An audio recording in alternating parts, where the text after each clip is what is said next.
আপনাদের যদি মনে করি তাহলে আমি ভগবানের আসনে বসাতে পারি। কেউ যদি ভগবানের ইচ্ছে করে ভগবানের আসনে বসে চড়তে চায় তাহলে সেদিক থেকে তো আমরা তাকে চিনি না। না, তাহলে আমরা যাকে চিনি, আমরা দিদিকেই চিনি, আমরা দিদিকেই ভোটটা দিতে চাই। দিদিকে দিন, দিদির লোক আমাদের আপত্তি আছে না। আমরা টিএমসি কে বিজেপি আপনারা যে এসছে টিএমসি বিজেপি, আমরা কোনোদিন আজ পর্যন্ত দেখিনি যে টিএমসি বেছে বেছে কাউকে বিজেপি কে দিচ্ছে না, টিএমসি কে দিচ্ছে, বিজেপি কে একটা ঘর দিচ্ছে না, টিএমসি কে দিচ্ছে, মুসলিমদের দিচ্ছে না, হিন্দুকে দিচ্ছে। এটা তো হয়নি, এই লোকটাকে কোনোদিন হয়নি। আপনি পাননি, আপনার পাশে তো পেয়েছে। পায়নি, বিজেপি করে বলে পায়নি। আচ্ছা বিজেপি, আমি তো টিএমসি করি, তাহলে আমি কেন পাইনি? আমার হয়নি, ওই লোকটাকে বলুন। তাদের তো হয়েছে, আমার হয়নি, এনাদের তো হয়েছে। আমি শুধু ঘরটাই পাইনি। আচ্ছা, ঘরটা কে দিচ্ছে? ঘরটা কিন্তু দিচ্ছে বিজেপি।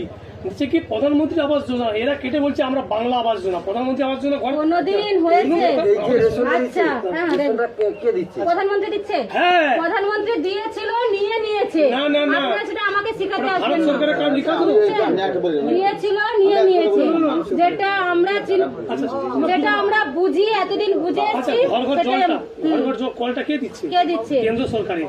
কারেন্টটা কার? কেন্দ্র সরকার। শুনুন, আমার কথা বলতে দিন। আচ্ছা বলুন। প্রধানমন্ত্রী আবাস যোজনা কোনো ঘর, কিন্তু এই রাজ্যের মুখ্যমন্ত্রী তারা বেছে বেছে ঘর দিচ্ছে। আচ্ছা, স্বাস্থ্যসাথী প্রকল্প পশ্চিমবঙ্গে চলবে।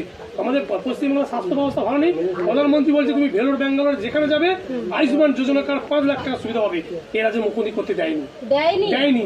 একটা কথা জানেন তো, দিদি কোনোদিন বাদ বিচার করে না যে এইটা আমরা ভোট পেলে তাহলে তোমাদের দেবো। আচ্ছা, আপনার হোয়াটসঅ্যাপ কোনোদিন না দিদি, আমার হোয়াটসঅ্যাপ নাম্বার দিতে চাই না। আমি ওইগুলো পাঠাবো, খবরগুলো দিদি কোনোদিন বাদ বিচার করে না যে হচ্ছে আমরা এটা দিন, আপনারা ভোটটা দিন তাহলে আমরা দেবো। বুঝছেন? কথা বলছে, কথা বলতেই হবে দিদি। আমরা এই যে এসছেন না, এই যে আপনাদের সম্বন্ধে আমাদের রাগ আছে বলে আপনাদের বলছি। তাহলে আপনারা এসে আমাদের কথা শুনতে চাইছেন না, চলে যাচ্ছেন। এটা আমাদের লোক কিছু করে না কোনোদিন। ঠিক আছে, আমরা এত বছর এসছি, আমরা যাকে চিনি তাকেই চিনি, কারণ ওনারা আমাদের দেখে। এটা ঝড় হোক, বৃষ্টি হোক, ওনারা আমাদের এসে দেখে। বলুন যে